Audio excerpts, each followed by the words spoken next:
खुलुमबाय लोगोफोर, गोदान बोसोर रंजालि बैसागु बोथोरनि बयनिसिमबो आंनि गोसो गोरबोनिफ्राय आंनि गिदिर आंनि उन्दैफोरनो अननाय आरो आंनि गिदिरफोरनो खुलुमनायखौ जासिहरबाय। लोगोफोर, दिनै रंजालि गोदान बोसोर बैसागुनि सेथि सान। बे सेथि सानखालि जों गासैबो बर' माहारिफोरा, जोंनि गासैबो बाथौ धोरोमारिफोरा दिनै रंजालि बैसागु सानखौ गाजा गोमजायै बरायनानै दिनैनि दिनखौ गोथार सान हिसाबै खुलुमनाय, बावनाय, थिनाय, गेदेरखौ मान होनाय गासैबो खालामनाय जायो लोगोफोर। बेबायदिनो दिनैबो रंजालि बैसागुनि नामै जोंहाबो न'खराव बा बयबो बर' जाय बाथौआरि धोरोम बिसोर गासैबो बर'फोरनि न'खराव न'खर न'खर आलारि बाथि सिजौ गुदियाव सावनानै लामा लामा लांगोनाफ्राव थालिर बिफांजों समायना रमायना बिबार थुनानै साजायनानै दिनैनि बे सेथि रंजालि बैसागुखौ फालियो लोगोफोर। आं बेखौनो दिनै बे रंजालि बैसागु फोरबो फालिनाया माबायदि फालियो दिनै सेथि सानखौ, बेखौनो बे भिडिअनि गेजेरजों आं नोंथांमोननो दिन्थिलांनो थाखाय दिनैनि भिडिअखौ लाबोनाय जादों लोगोफोर। स' आसा खालामो नोंथांमोना दिनैनि बे आंनि भिडिअखौ नायलांबाय थागोन आरो नायलांब्लानो गासैबो रंजालि बैसागुनि जे फालिनाय सिबिनाय माबायदि बैसागुखौ बरायो बिनि गासैबो डिटेल्सखौ बे भिडिअनि गेजेरजों नुलांबाय थागोन लोगोफोर। थ' बिदिब्ला बांद्राय गोबाव खालामालासिनो भिडिअखौ फार्स्टनिफ्राय जागायलांबाय थानोसै लोगोफोर। दिनै नै रंजालि बैसागुनि सेथि सानखालि जोंहा उन्दै उन्दै बिनानावमोनहा बैसागु सिबिनो थाखाय, बैसागु फालिनो थाखाय थियारि जानानै दङ। बिथांमोनजों जों माखासे बाथ्रा सोंगोन लोगोफोर। बिथांमोना समायना समायना देलायदों। उन्दै उन्दै बिनानावफोरा दिनैनि दिनाव सेथि सानखौ माबायदि खालामगोन। दिनै आइ आफा, नोंसिनि आइ आफाखौ बा नोंसिनि आदै मादै आबौ आबैमोन दङ, बेखौ दिनै बैसागुनि बोथोराव मा खालामगोन नोंसोरो? आबै आबौमोनखौ गोदान बोसोरनि थाखाय जोङो हान्थु खरायनानै खुलुमबाय आरो आबै आबौमोनखौ खुलुमबाय। ओमफ्राय खुलुमनायजों लोगोसे मा खालामदों? बे खुलुमनायजों लोगोसे जोङो आबै आबौमोननो मान बान्था बावदों। दख'ना गामसा। आरो बे रंजालि बैसागुखौ नोंसोर माबायदि रंजानो सानदों?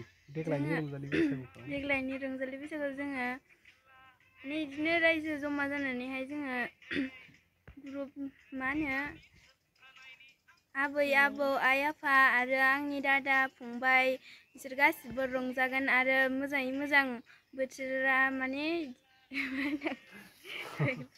रंजालांसिन आरो गाजा गोमजायै ग्रोम ग्रोमैनो।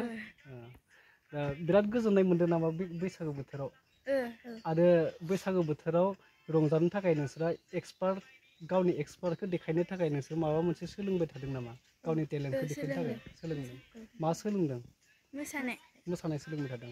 मा सोलोंदों? मोसानाय माने अनेक रोखोमनि मोसानाय दङ। बागुरुम्बा, बिथिं क्लासिकेल मोसानाय दङ। मा मोसानायखौ सोलोंदों? क्लासिकेल मोसानाय सोलोंदों।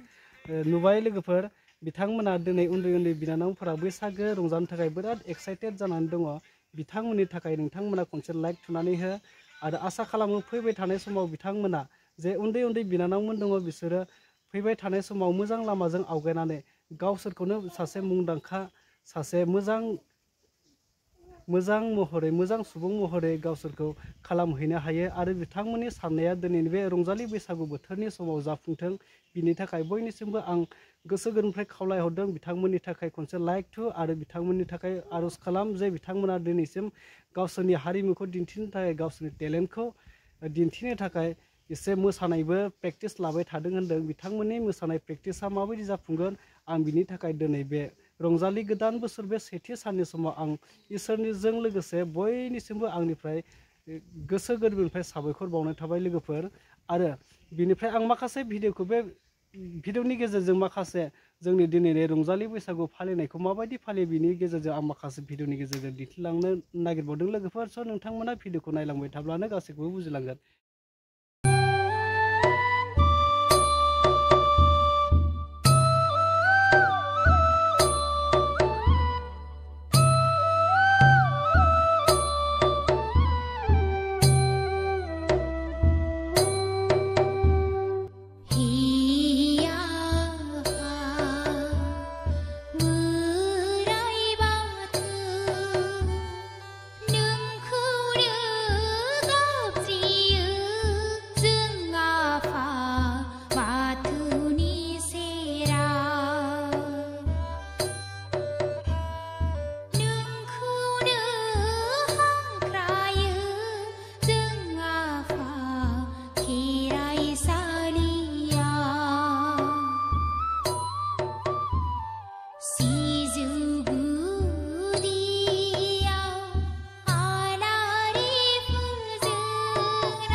बरायनो थाखाय लामानि लांगोनायाव थालिर बिफां गायनानै बिबारजों समायना साजायनानै दिनैनि दिनखौ ओरैबादि गाजा गोमजायै बरायदों लोगोफोर।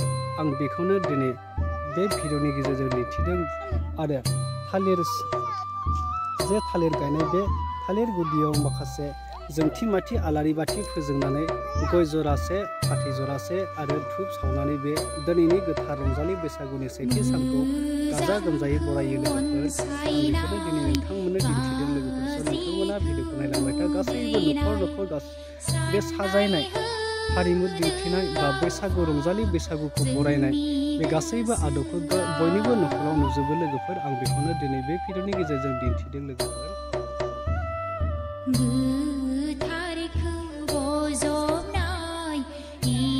गोदान बोसोराव सिजौ गुदियाव जोंथि माथि आलारि फोजोंनानै सिजौनि सोरगिदिं थानाय बेरानि गेजेराव समायना बिबारजों साजायदों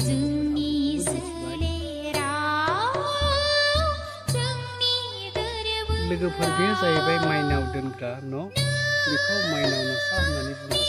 बेवहाय जों माइनावखौ दोननो थाखाय समायना बिबारजों साजायनानै माखासे दै गोथार बायदिसिना माखासे प्रसाद होनानै दिनै बिमा माइनावखौ बे गोथार बैसागु रंजालि बैसागुनि समाव गोसो